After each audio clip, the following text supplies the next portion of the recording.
જય શ્રી કૃષ્ણ બાળકો, કેમ છો? મજામાં છો ને? તો ચાલો આજની વાર્તા શરૂ કરીએ. આજે તો નટ્ટુભાઈની વાર્તા સાંભળવાની છે. અટ્ટુના જે પેલા 6 મિત્રો હતા ને, અટ્ટુ, કટ્ટુ, ગટ્ટુ, જટ્ટુ, પટ્ટુ ને નટ્ટુ. આજે આપણે આ નટ્ટુભાઈની વાત કરવાની છે.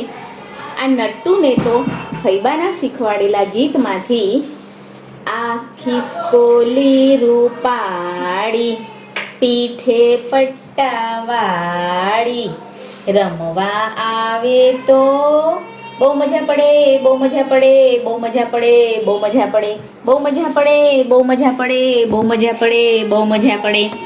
આ ગીત નટ્ટુભાઈને બહુ ગમી ગયું હતું. નટ્ટુભાઈ તો આ ગીત ગાતા ગાતા ઘેર ગયા. ઘેર જઈને બધાને વાત કરી ને આ ગીત ગાતા ગાતા સૂઈ ગયા. નટ્ટુને તો ખિસકોલીનું સપનું આવ્યું. પણ એ પેલા સપનામાં શું થયું ખબર છે બાળકો તમને? આ અટ્ટુ, કટ્ટુ, ગટ્ટુ, જટ્ટુ, પટ્ટુ ને નટ્ટુ આ બધા મિત્રોને આ અટ્ટુના ફૈબા એક સરસ મજાની રમત રમાડતા હતા. આ ફૈબા રામ બોલે ને એટલે બધા ઝાડને અડવા જાય, બોરડીના ઝાડને અડે.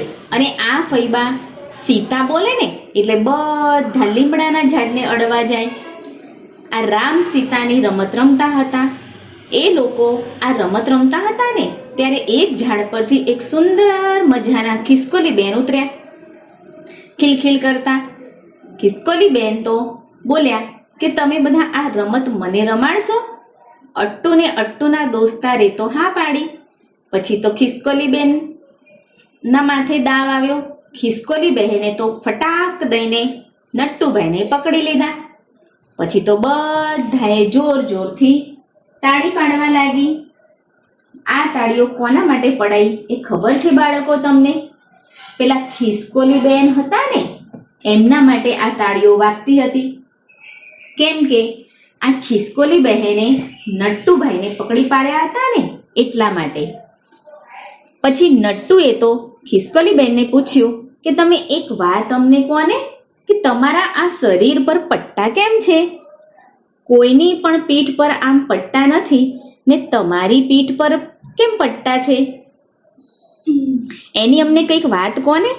ખિસકોલી બેને કહ્યું કે વાત એમ છે ને કે મારાય બા ને એમનાય બા ને એમનાય બા એટલે મારા બહુ દૂરના નાનીમાં, એ નાનીમાં વખતની વાર્તા છે. એ નાનીમાં છે ને વાલ્મીકી ઋષિના આશ્રમમાં રહેતા હતા. એક ઝાડની ઉપર માળો બનાવીને એમાં રહેતા હતા. તો એમાં એક વખત એવું થયું ને કે આ વાલ્મીકી ઋષિના આશ્રમમાં સીતાજી આવ્યા. પછી સીતાજીને 2 બાળકો થયા. તમને ખબર છે બાળકો કે સીતાજીના આ બંને પુત્રોના નામ શું હતા?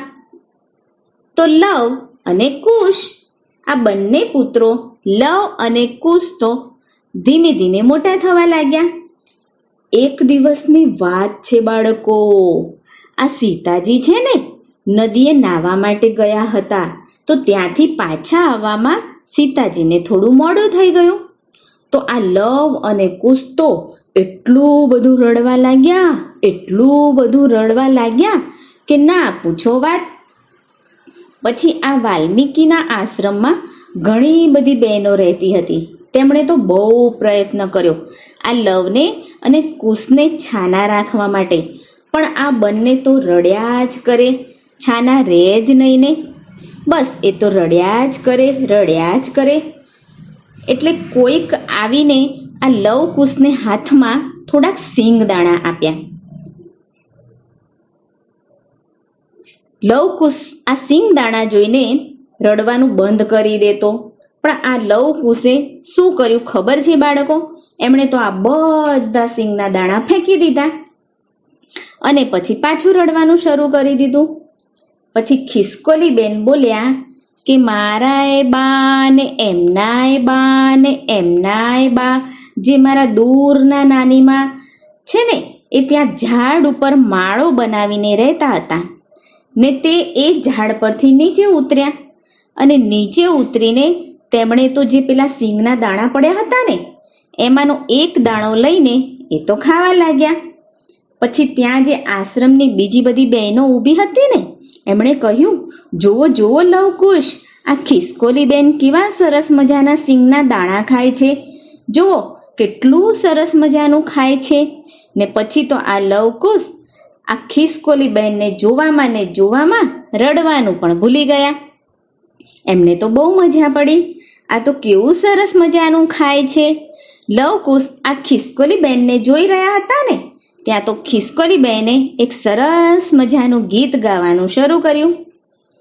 આગળ દોડું પાછળ દોડું, આગળ દોડું પાછળ દોડું, આ ડાળેથી આ ડાળે, આ ડાળેથી આ ડાળે, દોડા દોડી કૂદા કૂદી કરું હું નાની ખિસકોલી, દોડા દોડી કૂદા કૂદી કરું હું નાની ખિસકોલી. અડધું ખાવ આખું ખાવ, કાચું હું કે પાકું હું, મન ફાવે તો ખાઈ લઉં ને મન ફાવે તો ફેંકી દઉં, ખુશ થાવ તો ખિલ ખિલ ગાવ, હું નાની ખિસકોલી, આગળ દોડું પાછળ દોડું, હું નાની ખિસકોલી. આમ આ ખિસકોલી બહેને તો સરસ મજાનું ગીત ગાયું અને આ લવકુશ તો આ ગીત સાંભળીને બહુ ખુશ થઈ ગયા, રડવાનું તો સાવ ભૂલી ગયા. ને પછી જ્યારે સીતાજી આવ્યા ને તો એમણે સાંભળ્યું કે આ લવકુશ આજે બહુ કજ્જે ચડ્યા હતા, કોઈના અહીંથી એ છાના રહેતા ન હતા. પણ આ ખિસકોલી બહેનથી શાંત થઈ ગયા એટલે સીતાજીને તો થયું કે મારે આ ખિસકોલી બહેનને કંઈક ઇનામ તો આપવું જોઈએ ને. એટલે મારી બા ને એમનાય બા ને એમનાય બા એટલે કે મારા દૂરના નાનીમાં એમને પડખે બોલાવીને કહ્યું કે પાસે આવો, હજુ મારી પાસે આવો એમ બોલાવીને એમની પીઠ પર આમ સરસ મજાનો હાથ પંપાડ્યો ને એટલે આ મારી પીઠ પર પટ્ટા પડી ગયા. એ પટ્ટા પછી અમને વારસામાં મળ્યા એટલે એમને અમે સાચવી રાખ્યા છે. જટ્ટુભાઈ, નટ્ટુભાઈ, અટ્ટુભાઈ, પટ્ટુભાઈ, કટ્ટુભાઈ. સાંભળો, આ પટ્ટા છે ને કોઈ સામાન્ય પટ્ટા નથી, પણ સીતાજીએ આપેલા આશીર્વાદના પટ્ટા છે. બોલો સીતા માતાની જય, સીતા માતાની જય. ને આવું ઊંઘમાં નટ્ટુભાઈ તો જય બોલવા ગયા ને ત્યાં એ તો જાગી ગયા. નટ્ટુએ તો ઘડિયાળમાં જોયું તો રાત્રિનો 1:30 વાગ્યો હતો એટલે એ તો પાછા સૂઈ ગયા. પણ જેવું સવાર પડ્યું ને ત્યાં એ તો અટ્ટુને જઈને પૂછવા લાગ્યા કે અટ્ટુ અટ્ટુ, તને ખબર છે કે આ ખિસકોલીની પીઠ ઉપર પટ્ટા કેમ છે? અટ્ટુભાઈ તો કે ના ના મને નથી ખબર.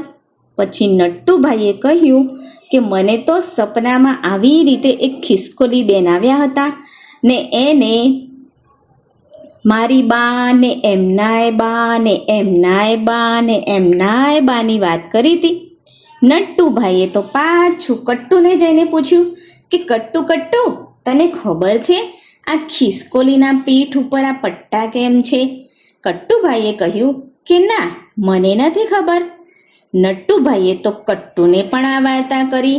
આ નટ્ટુભાઈએ તો અટ્ટુને વાત કરી, કટ્ટુને વાત કરી, ગટ્ટુને વાત કરી, જટ્ટુને વાત કરી ને પટ્ટુને પણ આ વાત કરી. નટ્ટુભાઈએ તો બધાને આ વાત કરી. પછી નટ્ટુભાઈએ તો એમના મમ્મીને પૂછ્યું કે મમ્મી તને ખબર છે કે આ ખિસકોલી બેનના પીઠ ઉપર પટ્ટા કેમ છે? એમની મમ્મીએ તો ના પાડી. પછી તો નટ્ટુભાઈએ એમના મમ્મીને પણ આ વાત કરી.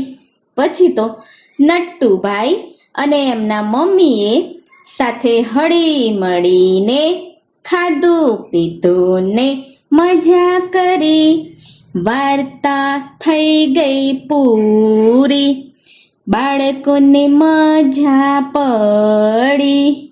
બહુ મજા પડી, બહુ મજા પડી, બહુ મજા પડી, બહુ મજા પડી, બહુ મજા પડી, બહુ મજા પડી, બહુ મજા પડી, બહુ મજા પડી. આવજો બાળકો. જય શ્રી કૃષ્ણ.